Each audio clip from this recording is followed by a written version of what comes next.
Hello বন্ধুরা, আশা করি সবাই ভালো আছো। আজকে ক্লাস 12-এর আমরা রাসায়নিক গতিবিদ্যা চ্যাপ্টারের আমরা থার্ড পার্ট আলোচনা করব। এর আগে দুটো পার্ট আছে ভিডিও, যারা সেটা দেখোনি সেটা দেখে নিয়ে আজকের পার্টটা দেখবে। আজকের পার্টে আমরা আলোচনা করব কোনো একটা রাসায়নিক বিক্রিয়ার ক্রম সংক্রান্ত অঙ্কগুলো, গাণিতিক সমস্যা। এর আগে আমরা ক্রম আলোচনা করে দিয়েছি, ক্রম বুঝিয়ে দেওয়া হয়েছে।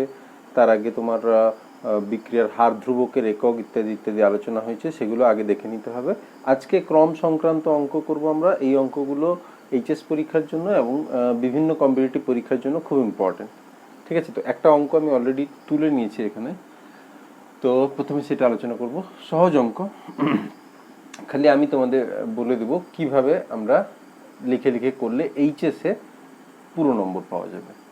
একটা বিক্রিয়া দেওয়া আছে, এ প্লাস বি থেকে সি আর ডি তৈরি হচ্ছে। এ এবং বি পরস্পর বিক্রিয়া করছে, সি এবং ডি তৈরি করছে। এই বিক্রিয়ার ক্ষেত্রে কতগুলো তথ্য দেওয়া আছে আমাদের। সিরিয়াল নাম্বার প্রথমটাতে, সিরিয়াল নাম্বার 1, 2, 3, 4, চারটে অবজারভেশন দেওয়া আছে। এই বিক্রিয়ার জন্য চারটে পর্যবেক্ষণ দেওয়া আছে। প্রথম পর্যবেক্ষণটায় বলছে এর গাঢ়ত্ব, বিক্রিয়ক এ তার গাঢ়ত্ব মোলারিটি এককে যদি 0.1 হয়, অর্থাৎ এ এর গাঢ়ত্ব যদি 0.1 মোলার হয় এবং বি এর গাঢ়ত্ব যদি 0.1 মোলার হয়, তাহলে সেই বিক্রিয়ায় ডি এর উৎপন্ন হওয়ার প্রাথমিক হার, মানে বিক্রিয়াজাত পদার্থ উৎপন্ন হওয়ার হার কত হচ্ছে। ডি এর উৎপন্ন হওয়ার প্রাথমিক হার হচ্ছে 6 × 10⁻³ আচ্ছা বলো তো, ডি এর উৎপন্ন হওয়ার হারকে আমরা এখানে কি বলে লিখতে পারি? ডি এর উৎপন্ন হওয়ার হারকে আমরা কি বলে লিখতে পারি? যদি আমরা গড় বিক্রিয়া হার ভাবি, অথবা যদি আমরা তাৎক্ষণিক বিক্রিয়া হার ভাবি, যদি ধরা যাক তাৎক্ষণিক বিক্রিয়া হার ভাবছি, D of D by DT, এটা হচ্ছে ডি এর উৎপন্ন হওয়ার হার। এটাই কি বিক্রিয়ার হার নয়? এটাই বিক্রিয়ার হার নয় কি? আমরা পড়েছিলাম এ এর সাপেক্ষে বিক্রিয়ার হার হবে minus D A by DT, B এর সাপেক্ষে মাইনাস ডি বি ডিটি। যদি এর সামনে 2 থাকতো তাহলে -12 × ডি এ ডিটি এটা হতো, আমরা জানি। ঠিক আছে, তো ডি এর উৎপন্ন হওয়ার হার বলে দিয়েছে, মানে অ্যাকচুয়ালি বিক্রিয়ার হার বলে দিয়েছে। কথাটা ক্লিয়ার হতে হবে। ডি এর উৎপন্ন হওয়ার হার বলেছে মানেই বিক্রিয়াটা হার বলে দিয়েছে। যদি ডি এর সামনে কোনো সংখ্যা থাকতো তাহলে কিন্তু ডি এর উৎপন্ন হওয়ার হারটা সরাসরি বিক্রিয়া হারের সঙ্গে সমান হতো না, তাহলে কিছু একটা সংখ্যার গুণ হয়ে হতো। ঠিক আছে, তাহলে ডি এর সামনে কোনো সংখ্যা নেই, ডি এর উৎপন্ন হওয়ার প্রাথমিক হার বলে দিয়েছে, তার মানেই আমাকে বিক্রিয়াটার হার ইনডিরেক্টলি বলে দিয়েছে। যদি এ এর গাঢ়ত্ব এত হয়, বি এর গাঢ়ত্ব এত হয়, বিক্রিয়া হার অত। যদি এ এর গাঢ়ত্ব 3 গুণ করে দিয়েছে, বি এর গাঢ়ত্ব দ্বিগুণ করেছে, তাহলে বিক্রিয়া হার পাল্টে গেছে। আবার এটা একই রেখেছে, এটা দ্বিগুণ করেছে, বিক্রিয়া হার পাল্টে গেছে, বিক্রিয়া হার পাল্টে গেছে, আলাদা আলাদা ক্ষেত্রে। এবার এই বিক্রিয়ার ক্ষেত্রে প্রশ্নটা কি জিজ্ঞেস করেছে? প্রশ্নটা করেছে বিক্রিয়াটার হার সমীকরণ বের করতে হবে এবং হার ধ্রুবক বের করতে হবে। প্রশ্নটা কি না, বিক্রিয়াটার পরীক্ষালব্ধ হার সমীকরণ বা শুধু হার সমীকরণ, হার সমীকরণ ও বিক্রিয়ার হার ধ্রুবক নির্ণয় করো।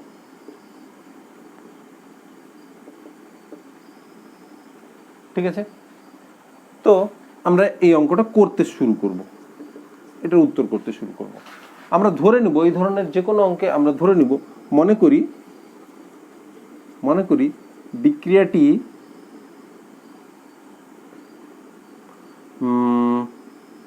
বিক্রিয়াটি এ ও বি, মানে যারা বিক্রিয়ক আছে, এ ও বি এর সাপেক্ষে যথাক্রমে আলফা ও বিটা ক্রমের।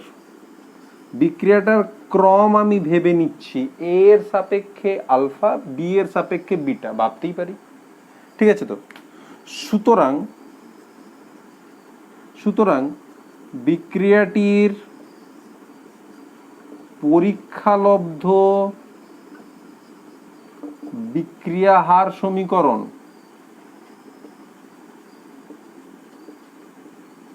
হবে কি না, হার সমান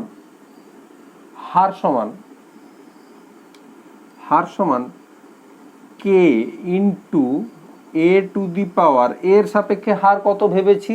alpha. B to the power, B এর সাপেক্ষে হার কত ভেবেছি? বিটা।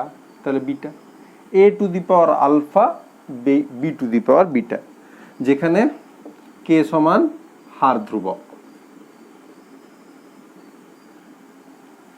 ঠিক আছে, এখন আমরা কি করব, আমরা শর্তগুলো বসাবো। ঠিক আছে, তো আমি প্রথম শর্তটা আগে বসিয়ে দিচ্ছি। প্রথম শর্তানুসারে প্রথম শর্ত কি বলছে, এ এর গাঢ়ত্ব, বি এর গাঢ়ত্ব আর ডি এর উৎপন্ন হওয়ার হার, মানে যেটাকেই আমরা আগে ভেবে নিয়েছি বিক্রিয়াটার সামগ্রিক হার। তাহলে প্রথম শর্তানুসারে হার মানে কত, 6 into 10 to the power -3 is equal to K into A এর গাঢ়ত্ব কত গো, 0.1 to the power alpha, 0.1 to the power beta. এখানে যুক্তিটা লিখবো, যেহেতু ডি এর উৎপাদন হার সমান সমান বিক্রিয়ার হার, ডি এর উৎপাদন হার আর বিক্রিয়ার হার সমান হবে। প্রথম শর্ত এটা। দ্বিতীয় শর্ত যেটা, সেটা আমরা লিখব, আমি এই উপরের অংশটা মুছে দিচ্ছি, উপরের অংশটা মুছে দিচ্ছি।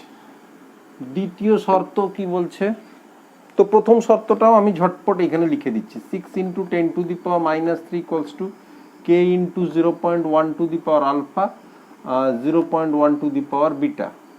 দ্বিতীয় শর্ত কি বলছে, 7 into 10 to the power -3 equals to K into 0.3 to the power alpha, 0.2 to the power beta.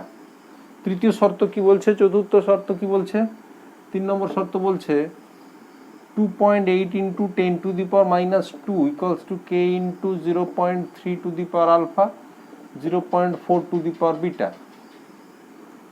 4 নম্বর শর্ত বলছে 2.4 into 10 to the power -2 equals to K into 0.4 to the power alpha, 0.1 to the power beta. প্রথম শর্ত একইভাবে দ্বিতীয় শর্ত, তৃতীয় শর্ত, চতুর্থ শর্ত অনুসারে এইগুলোকে আমরা 1, 2, 3, 4, ব্যাস 4টা সমীকরণ আছে আমার কাছে, 2টো আননোন আছে। খুব সহজে আমি আননোনগুলোকে বের করতে পারবো। কোন দুটো আননোন, আমার আলফা এবং বিটা হচ্ছে আমার কাছে অজানা। ঠিক আছে, তাহলে তুমি দেখো কোনটা কোনটাকে ভাগ করলে, দেখো আলফা বা বিটা পোর্শন কেটে যাবে। দেখো 1, 4 ভাগ করে দিলে কেটে যাবে না, বিটা কেটে যাচ্ছে, তাহলে 1 ভাজিতক 4 করে পাই। একে কি আছে বাম দিকে, 6 into 10 to the power -3, 2.4 into 10 to the power -2 is equal to K into 0.1 to the power alpha, 0.1 to the power beta, K into 0.4 to the power alpha, 0.1 to the power beta. বিটার অংশটা কেটে গেল, কে কেটে গেল। ঠিক আছে, তো 10 to the power -2 কাটছে, 10 টু দি পাওয়ার -3 কাটলে নিচে একটা শূন্য আসছে, তাহলে 6/24 মানে 6 4 24, 1 4, 1 4 সমান কি 0.1/0.4, তাহলে 0.1/0.4 whole to the power alpha. ঠিক আছে না, 0.1 to the power alpha by 0.4 to the power alpha, তাহলে এইটা, তাহলে কি দাঁড়ালো or 1/4 to the power 1 equals to 1/4 to the power alpha, that means alpha equals to 1. বুঝতে পেরেছি, আলফা মান 1 বেরিয়ে গেল। একইভাবে আমরা বিটা মান বের করব, কি করবে, কোনটাকে কাটলে আলফা কেটে যাচ্ছে বলো তো, মানে কোনটা আলফার জায়গাগুলো সমান সমান আছে, দেখো 0.3, 0.3, তাহলে সিমিলারলি আমরা কি করব, 2 নম্বর ভাজিতক 3 নম্বর করে পাবো। 2 নম্বর ভাজিতক 3 নম্বর করে পেলে আমরা বিটা পাবো। আলফা যেটা পেলাম আমি লিখে নিয়েছি, আমি মুছে দিচ্ছি, তোমরা খাতায় করবে। আমরা বিটার মান বের করব 2/3, যেহেতু এটা প্রথমটা আমি সেই জন্য করছি। 2/3 করে পাই। 7 into 10 to the power -3, 2.8 into 10 to the power -2 equals to K into মানে K into 0.3 to the power alpha, 0.2 to the power beta, K 0.3 to the power alpha, 0.4 to the power beta. তাহলে এখানে কি হচ্ছে, নিচে একটা 10 আসছে, 7 4 28, 7 4 28, 1 4 একই রকম আসছে, 0.2 by 0.4 whole to the power beta. 1 4 মানে 1 2 এর হোল স্কোয়ার, 1 4 মানে 1 2 এর হোল স্কোয়ার।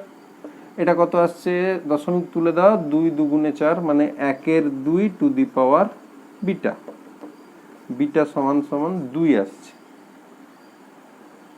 ঠিক আছে? তো তাহলে এই বিক্রিয়াটার পরীক্ষালব্ধ বিক্রিয়া হার সমীকরণ কি হবে, বা এই বিক্রিয়ার হার সমীকরণ হবে, প্রদত্ত বিক্রিয়ার হার সমীকরণ কি হবে, এই বিক্রিয়ার হার সমীকরণ হবে কি, এভাবে লিখবে, তো বিক্রিয়ার হার সমীকরণ হবে কি না, হার সমান K into A to the power alpha, alpha আমাদের কি বেরিয়েছিল এক্ষুনি 1 মানে A, B to the power beta মানে 2। ঠিক আছে? আবার কে এর মান বের করতে বলেছে, আমরা যে কোনো একটা কন্ডিশনে বসিয়ে দেব, 1 নম্বর শর্ত অনুসারে আমরা বসাবো।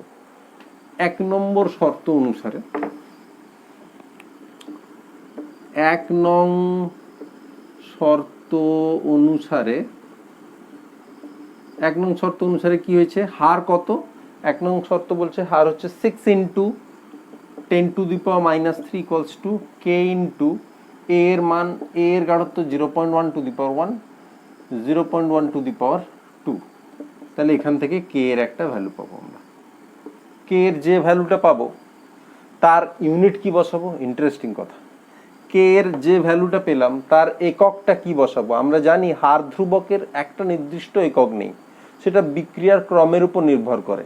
এক্ষেত্রে বিক্রিয়ার সামগ্রিক ক্রম কত, এক্ষেত্রে বিক্রিয়ার সামগ্রিক ক্রম কত, দেখো বিক্রিয়ার সামগ্রিক ক্রম হচ্ছে এ এর ক্রম, এ এর সাপেক্ষে 1, বি এর সাপেক্ষে 2, বিক্রিয়ার সামগ্রিক ক্রম 3। তাহলে কে এর মান এটা যত বেরোবে তত, এবারে আমরা কি জানি, হার ধ্রুবক কে এর এককের সাধারণ রূপ হলো mole litre inverse whole to the power 1 minus n second inverse. তাহলে এখানে কি লিখবো, mole litre inverse whole to the power 1 minus 3, 1 minus 3 মানে মাইনাস 2 আসছে। তাহলে এটা কত হবে, মাইনাস মানে সে প্লাস 2 হবে, mole to the power minus 2 litre square second inverse. তাহলে কে এর মান তো বেরোলো, কে এর একক লিখতে হবে, কে এর একক যদি তুমি ভুল লেখো পরীক্ষায় হাফ নম্বর কাটা যাবে। ঠিক আছে? তো কেমিস্ট্রিতে ইনস্ট্রাকশন থাকবে, যদি তুমি কোনো ইউনিট ভুল লেখো তাহলে তার জন্য হাফ নম্বর কাটবেই কাটবে। ঠিক আছে? তো একটা অঙ্ক করলাম, এইরকম ছক দিয়ে আছে যে অঙ্কগুলো, আমি আশা করি এবার তুমি সবগুলো পেরে যাবে। এবার আমরা আর একটা একটু অন্যরকম টাইপের একটা অঙ্ক করব, একই রকম, আমি অঙ্কটা তুলে নিই। হ্যাঁ, তো আমি আর একটা অঙ্ক লিখে নিয়েছি, দেখো এখানে একই রকম অঙ্ক, আগেরটায় ছক করে দেওয়া ছিল, এখানে ছক দেয়নি, একটা কথাই লিখে দিয়েছে। ঠিক আছে? তো একটা বিক্রিয়া দিয়েছে, সেই একই বিক্রিয়া এ প্লাস বি থেকে তৈরি হচ্ছে সি এবং ডি। বিক্রিয়ার ক্ষেত্রে এ এবং বি উভয়ের গাঢ়ত্ব দ্বিগুণ করলে, মানে এর গাঢ়ত্ব যা ছিল, বি এর গাঢ়ত্ব যা ছিল, এটাও ডাবল করে দিয়েছি, বিটাও ডাবল করে দিয়েছি, তাহলে বিক্রিয়ার হার শুরুতে যা হার ছিল তার 8 গুণ হয়ে যায়। আবার দ্বিতীয় একটা কন্ডিশন বলছে বি এর গাঢ়ত্ব দ্বিগুণ করলে বিক্রিয়ার হার দ্বিগুণ হয়ে যায়। বি এর গাঢ়ত্ব দ্বিগুণ করছে, এর কথা কিছু বলেনি, কিছু বলেনি মানে এর গাঢ়ত্ব অপরিবর্তিত আছে। বি এর গাঢ়ত্ব দ্বিগুণ করলে বিক্রিয়ার হার দ্বিগুণ হয়ে যায়, তাহলে বিক্রিয়াটার হার সমীকরণ নির্ণয় করো। আমরা এর উত্তর করার সময় কেমন করব, মনে করি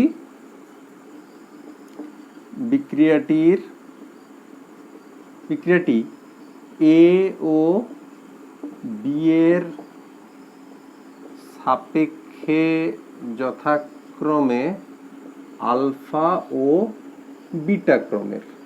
এ এবং বি এর সাপেক্ষে যথাক্রমে আলফা এবং বিটা ক্রমের। অতএব বিক্রিয়াটির হার সমীকরণ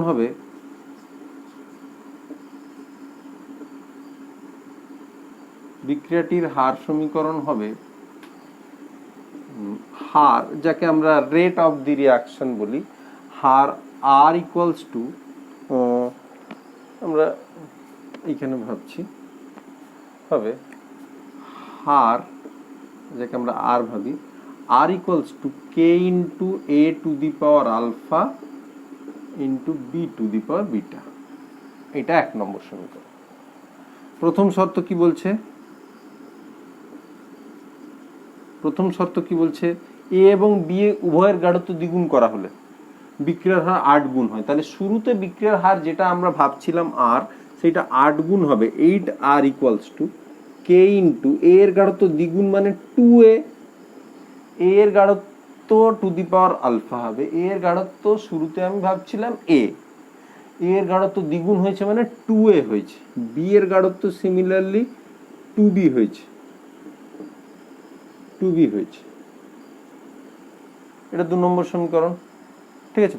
তো আমি এটাকে 2 নম্বর না ভেবে আমি কি ভাবছি, 8r equals to K into A to the power alpha B to the power beta, এবার 2 টু দি পাওয়ার আলফা বেরোবে into 2 to the power beta বেরোবে। তাহলে 8r equals to K into A to the power alpha B to the power beta 2 to the power alpha plus beta. বুঝতে পেরেছো সবাই? আমি পর ধাপে ধাপে করছি। এটা হচ্ছে প্রথম শর্ত আমাদের বলেছে। দ্বিতীয় শর্ত কি বলেছে? দ্বিতীয় শর্ত সহজ কথা বলেছে। বি এর গাঢ়ত্ব দ্বিগুণ করলে বিক্রিয়ার হার দ্বিগুণ হবে। বিক্রিয়ার হার দ্বিগুণ হবে মানে 2r হবে। শুধুমাত্র বি এর গাঢ়ত্ব দ্বিগুণ করলে এ এর গাঢ়ত্ব অপরিবর্তিত রাখবো। এ এর গাঢ়ত্ব অপরিবর্তিত এই রাখলাম, বি এর গাঢ়ত্ব 2b করে দিলাম। হয়েছে? তাহলে 2r equals to K into A to the power alpha B to the power beta 2 to the power beta. হ্যাঁ, তো এভাবে আমরা সবগুলো লিখে নিয়েছি।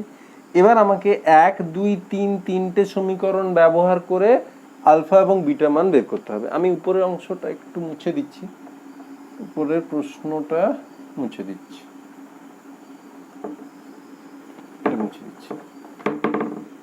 কি করবে দেখো, যাতে করে একটা অংশ কেটে যাবে। কোনটা করলে একটা অংশ কেটে যাবে বলো তো? 1 নম্বরটাকে ইউজ করতেই হবে। কি করবে? 1 নম্বরটাকে ইউজ করতেই হবে। তো আমরা 3 ভাজিতক 1 করি। 3 ভাজিতক 1 করে পাই। 3 এর বাম দিকে কি আছে? 2r। 1 এ কি আছে বাম দিকে? r। 3 এ ডান দিকে কি আছে? k a to the power alpha b to the power beta 2 to the power beta. নিচে এখানে কি আছে? k a to the power alpha b to the power beta. সমস্ত কেটে গেল। কি বাঁচলো? 2 to the power 1 equals to 2 to the power beta. 2 to the power 1 is equal to 2 to the power beta. এখান থেকে পেয়ে গেলাম বিটা ইকুয়ালস টু 1। হয়েছে? এবার আমাকে আলফা বের করতে হবে। আমরা 2 নম্বর ভাজিতক 1 নম্বর করব। এখন 2 নম্বর ডিভাইডেড বাই 1 নম্বর করব। আমি 1 নম্বরটা মুছে দিচ্ছি, কিন্তু তুমি তো খাতায় করছো, তাহলে দেখতে পেয়ে যাবে। 2 ডিভাইডেড বাই 1 করে পাই।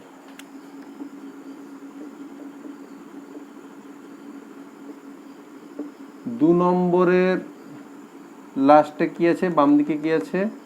8r। 1 নম্বরের শুধু r ছিল। 2 নম্বরের ডান দিকে কি আছে? k into A to the power alpha B to the power beta 2 to the power alpha plus beta. এর বাম দিকে কি আছে, 1 নম্বরের ডান দিকে কি আছে, sorry, K into A to the power alpha B to the power beta, K into A to the power alpha B to the power beta. তো A to the power alpha B to the power beta কেটে যাবে,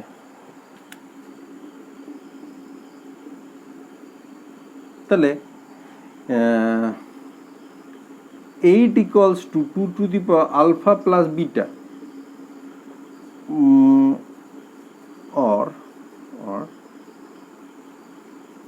or 2 cube, 8 মানে 2 cube equals to 2 to the power alpha plus 1, alpha plus 1 কেন না beta equals to 1 বসিয়ে পাই,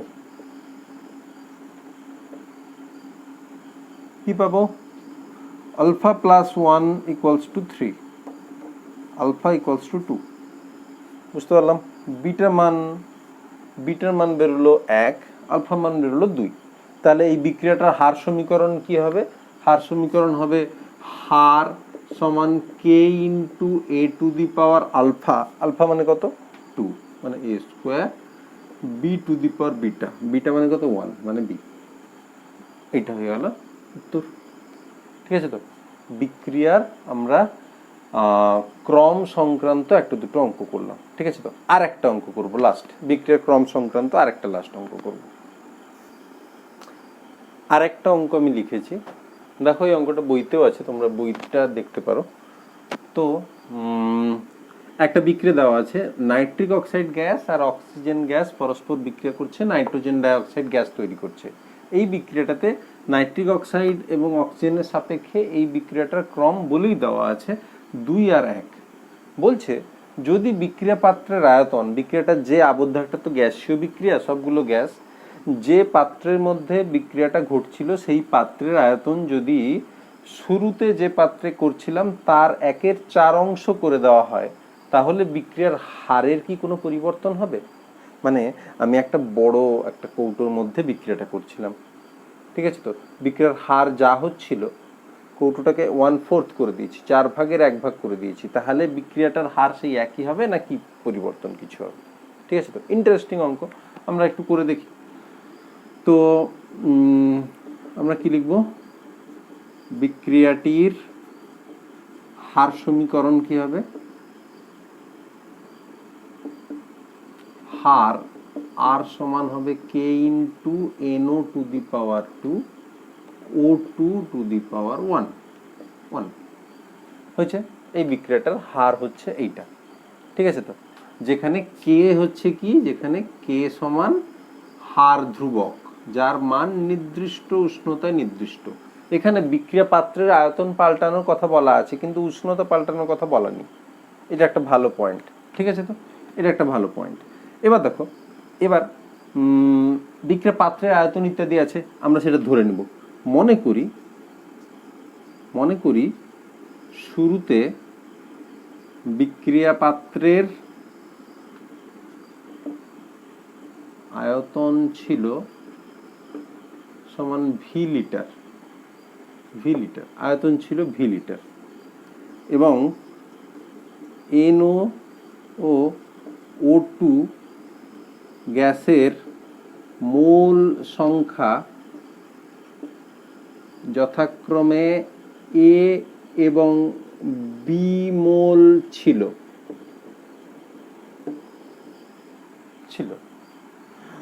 অতএব শুরুতে, মানে যখন আমি বিক্রিয়া পাত্রের আয়তন 1/4 অংশ করিনি, বড় একটা কন্টেনারের মধ্যে বিক্রিয়াটা হচ্ছে, শুরুতে এনও গ্যাসের মোলার গাঢ়ত্ব সমান কি, মোলার গাঢ়ত্ব মানে কি, মোল সংখ্যা বাই আয়তন, মোল সংখ্যা বাই আয়তন লিটার এককে। মোল সংখ্যা কত, মোল সংখ্যা এর, এনও গ্যাসের মোল সংখ্যা এ ভাবা হয়েছে by V, a by V mole per litre.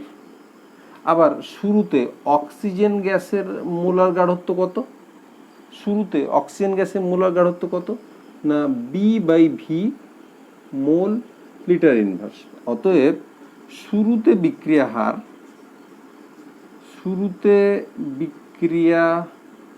হার আর সমান হচ্ছে K কে ইন্টু, যেটা আমি NO third bracket whole square লিখেছিলাম, এনও থার্ড ব্র্যাকেট মানে কি, A by V whole square into এটা হচ্ছে বি বাই ভি, ব্যাস কাজ ছুটি। এটা হচ্ছে আমার 1 নম্বর সমীকরণ। এবার পরিবর্তিত পরিস্থিতিতে কি হচ্ছে সেটা ভাবার বিষয় আসছে, ঠিক আছে? তো বিক্রিয়া পাত্রের আয়তন কমিয়ে কি করা হলো, যা ছিল শুরুতে তার 1/4 অংশ, শুরুতে ছিল ভি লিটার, এখন ভি ইন্টু 1/4 মানে ভি বাই ফোর লিটার করা হলে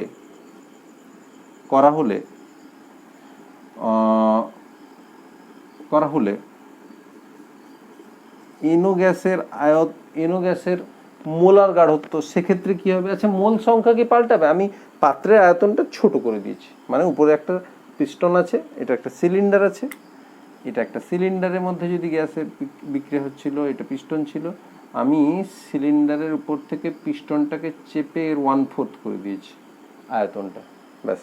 মোল সংখ্যা মানে এনো গ্যাস কিছু বেরিয়ে গেছে বাইরে, অথবা এনো গ্যাস ভিতরে ঢুকে এসছে কিছু, তা কিন্তু হয়নি।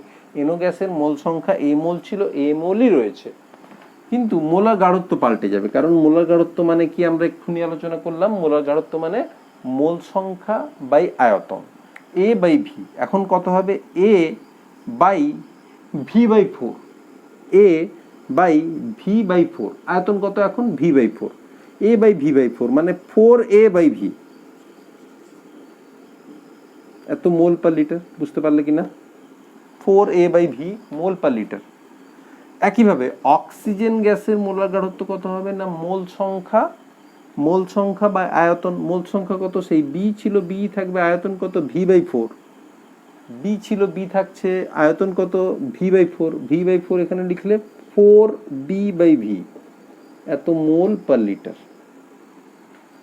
ঠিক আছে? তো তাহলে আমরা কি লিখতে পারি না, আয়তন কমানোর পর বিক্রিয়া হার, আয়তন কমানোর পর বিক্রিয়া হার তো কিছু একটা চেঞ্জ হবে, আমি R1 ভাবলাম, R1 সমান K into NO square into O2 to the power 1। তাহলে সেটা কি হবে? আমি উপরের প্রশ্নের অংশটা মুছে দিচ্ছি।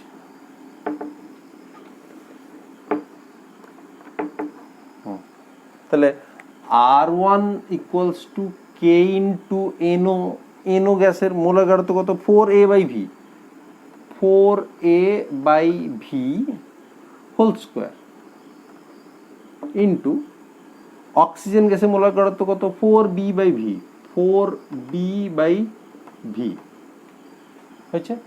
এটা 1 নম্বর ছিল। এবার আমরা এটাকে 2 নম্বর করার চেষ্টা করব। R1 equals to K into A by V whole square into B by V.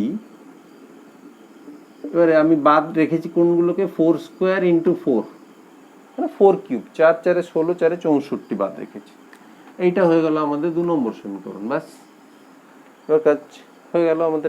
আমাদের বের করতে হবে আর এবং R1 এর মধ্যে সম্পর্ক। কি করব? 2 ভাজিত 1 করব।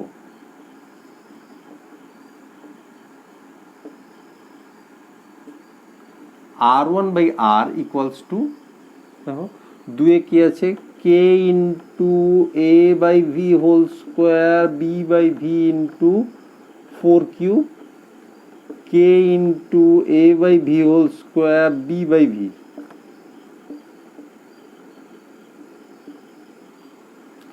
That means R1 equals to 64R. R1 equals to 64R. তাহলে বিক্রিয়া পাত্রের আয়তন যদি 1/4 করে দেওয়া হয়, তাহলে বিক্রিয়ার হার কি হবে? বিক্রিয়ার হার শুরুতে যা বিক্রিয়ার হার ছিল তার 64 গুণ হবে।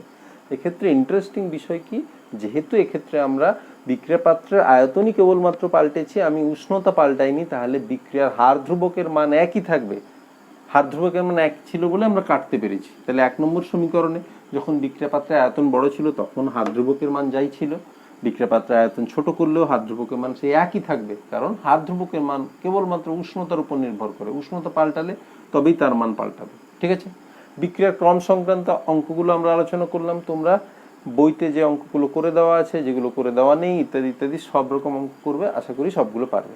ঠিক আছে, তো আমরা ক্রমের কথা আলোচনা আগে করেছিলাম, আজকে আমরা ক্রমের অঙ্কগুলো করলাম।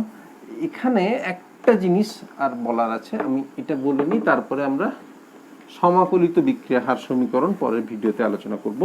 এইটাতে আমি একটা ছোট্ট কথা বলে দিই খালি, আণবিকতা কাকে বলে। আমরা অলরেডি আলোচনা করেছি মৌলিক বিক্রিয়া মানে কি আর জটিল বিক্রিয়া মানে কি।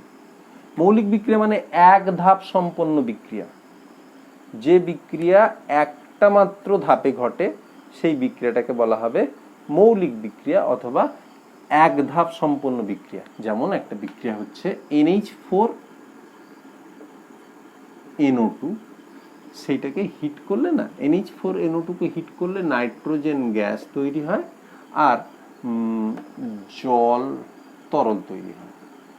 NH4NO2টা কিন্তু সলিড, সেটাকে হিট করলে নাইট্রোজেন গ্যাস তৈরি হয় আর কি তৈরি হয় না, জল তরল তৈরি হয়। ঠিক আছে, তো এবার এই বিক্রিয়াটা হচ্ছে এক ধাপ সম্পন্ন বিক্রিয়া। অথবা আমরা একটু আগে যে বিক্রিয়াটার কথা আলোচনা করছিলাম, NO গ্যাস অক্সিজেন গ্যাস পরস্পর বিক্রিয়া করে দিয়ে NO2 গ্যাস তৈরি করে। ঠিক আছে, তো NO2 গ্যাস তৈরি করে, এটা একটা এক ধাপ সম্পন্ন বিক্রিয়া বা মৌলিক বিক্রিয়া। কোনো একটা মৌলিক বিক্রিয়া ঘটার জন্য সর্বনিম্ন যতগুলো অণু বা পরমাণু বা আয়নকে সংঘর্ষে লিপ্ত হতে হয়, বিক্রিয়ার সংক্রান্ত কতগুলো থিওরি আছে। একটা হচ্ছে কলিশন থিওরি, বিক্রিয়া কি করে ঘটে না সংঘর্ষের মাধ্যমে ঘটে। একটা অ্যাক্টিভেশন এনার্জির থিওরি আছে, আমরা সেটা পরে পরে আসবো। একটা কলিশন থিওরির মূল বক্তব্য কি না, একটা এফেক্টিভ কলিশন হলে তবে গিয়ে বিক্রিয়া হবে। আমরা অত বেশি ডিটেলসে এখন এক্ষুনি আপাতত যাচ্ছি না। ঠিক আছে, তো কোনো একটা বিক্রিয়া ঘটার সময় বিক্রিয়ক পদার্থগুলো তারা পরস্পরের সংঘর্ষে এসে বিক্রিয়া ঘটায়। এবার কোনো একটা নির্দিষ্ট একটা অণুও কিন্তু বিক্রিয়া করতে পারে, যেমন এখানে দেখছি আমরা NH4NO2, মানে সে একাই বিক্রিয়ার শর্তে তাকে নিয়ে গেলে সে একাই বিয়োজিত হয়ে গিয়ে অন্য অন্য জিনিস তৈরি করছে। অ্যামোনিয়াম নাইট্রাইট একা একা বিয়োজিত হয়ে যাচ্ছে, নাইট্রোজেন গ্যাস তৈরি করছে। আবার এখানে দেখো দুটো NO গ্যাস, 2 মোল NO গ্যাস 1 মোল অক্সিজেন গ্যাস যখন বিক্রিয়া করছে, তখন দুটো নাইট্রিক অক্সাইডের অণু একটা অক্সিজেন গ্যাস অণু পরস্পর 3 জন একসঙ্গে ধাক্কা দিচ্ছে, দিয়ে নতুন একটা নাইট্রোজেন ডাইঅক্সাইডের অণু, দুটো অণু তৈরি করছে। তাহলে কোনো একটা বিক্রিয়া ঘটার জন্য, কেমন বিক্রিয়া, অবশ্যই মৌলিক বিক্রিয়া। মৌলিক বিক্রিয়া ঘটার জন্য সর্বনিম্ন যতগুলো অণু পরমাণু বা আয়ন কাজে লাগে বা সংঘর্ষে লিপ্ত হয়, সেই সংখ্যাকে ওই মৌলিক বিক্রিয়াটার আণবিকতা বলা হয়। আণবিকতার মান 1 হতে পারে, আণবিকতার মান 2 হতে পারে, 3 হতে পারে। 3-এর বেশি আণবিকতা হয় না সাধারণত, কারণ 4টে অণু সব একই সঙ্গে পরস্পরকে ধাক্কা মারবে, এটার সম্ভাবনা খুব কমে যায়। এমনকি 3টে অণু একসঙ্গে পরস্পরকে ধাক্কা মারবে, এটার চান্সেসও খুব কম। ঠিক আছে, তো তাহলে 1 আণবিক বিক্রিয়া হয়, 2 আণবিক বিক্রিয়া হয়। 2 আণবিক বিক্রিয়ার একটা আমরা এক্সাম্পল আলোচনা করতে পারি, CH3I আগের দিন আলোচনা করা হয়েছিল। তার সঙ্গে NaOH এর যদি বিক্রিয়া হয় জল মাধ্যমে, তৈরি হবে কি CH3OH আর NaI। এটা একটা SN2 বিক্রিয়া, আমরা অর্গানিকে পড়েছি SN2 বিক্রিয়া। এই SN2 বিক্রিয়াটা এটা একটা দ্বি আণবিক বিক্রিয়া। আণবিকতা একটা তাত্ত্বিক রাশি। আণবিকতার মান অঙ্ক কোষে বের করা যায় না, যেমন আমরা ক্রমের মান অঙ্ক কোষে বের করতে পারছি, পরীক্ষা নিরীক্ষা থেকে বের করতে পারছি। এটা কিন্তু একটা থিওরিটিক্যাল টার্ম, এটার মান সবসময় একটা পূর্ণ সংখ্যা হবে, ভগ্নাংশ হবে না, ঋণাত্মক হবে না, শূন্য হবে না, যেগুলো সবগুলোই হতে পারে ক্রম। তাহলে আমি অ্যাকচুয়ালি ক্রম আর আণবিকতার কিছু কিছু তফাৎ বলে যাচ্ছি। ক্রম আর আণবিকতা, আণবিকতা আর ক্রমের প্রথম তফাৎ হচ্ছে তার সংজ্ঞা। আণবিকতা বলতে চাইছে কোনো একটা মৌলিক বিক্রিয়া ঘটার জন্য সর্বনিম্ন যতগুলো অণু পরমাণু বা আয়ন লাগবে। ক্রম বলছে কি কোনো একটা রাসায়নিক বিক্রিয়ার হার সমীকরণে বিক্রিয়কগুলোর যে ঘাত থাকছে সেই ঘাত সমূহের সমষ্টিকে ওই বিক্রিয়াটার সামগ্রিক ক্রম বলবো। অথবা কোনো একটা বিক্রিয়কের মাথায় যত ঘাত আছে ওই বিক্রিয়কটার সাপেক্ষে বিক্রিয়াটার ক্রম হচ্ছে তত। এটা সিম্পল কথা। ক্রম অমুক অমুক অমুক হতে পারে, মানে কি ঋণাত্মক হতে পারে, শূন্য হতে পারে, ভগ্নাংশ হতে পারে। আণবিকতা কিন্তু তা নয়। ক্রমের মান আমরা পরীক্ষা করে, মানে ক্রমের মান আমরা পরীক্ষা নিরীক্ষা থেকে পাওয়া তথ্য থেকে বের করতে পারি। আণবিকতা একটা থিওরিটিক্যাল টার্ম। এটা একটা লজিক দিয়ে একটা কল্পনা বলা যেতে পারে আণবিকতার ব্যাপারটা। ঠিক আছে তো? আর কি, বিক্রিয়ার ক্রমের মান থেকে বিক্রিয়ার হার ধ্রুবকের একক বের করা যায়। ক্রমের মানটা ইম্পর্টেন্ট। আণবিকতার সেই অর্থে প্রাসঙ্গিকতা নেই। আবার ক্রমটা, আণবিকতার মানটা কি কেবলমাত্র মৌলিক বিক্রিয়ার ক্ষেত্রে প্রযোজ্য। ক্রম কিন্তু মৌলিক বিক্রিয়া, জটিল বিক্রিয়া, সমস্ত বিক্রিয়ার ক্ষেত্রে ক্রমের ব্যাপারটা প্রযোজ্য হবে। ক্রম আণবিকতার পার্থক্য দেখে নেবে। ঠিক আছে তো?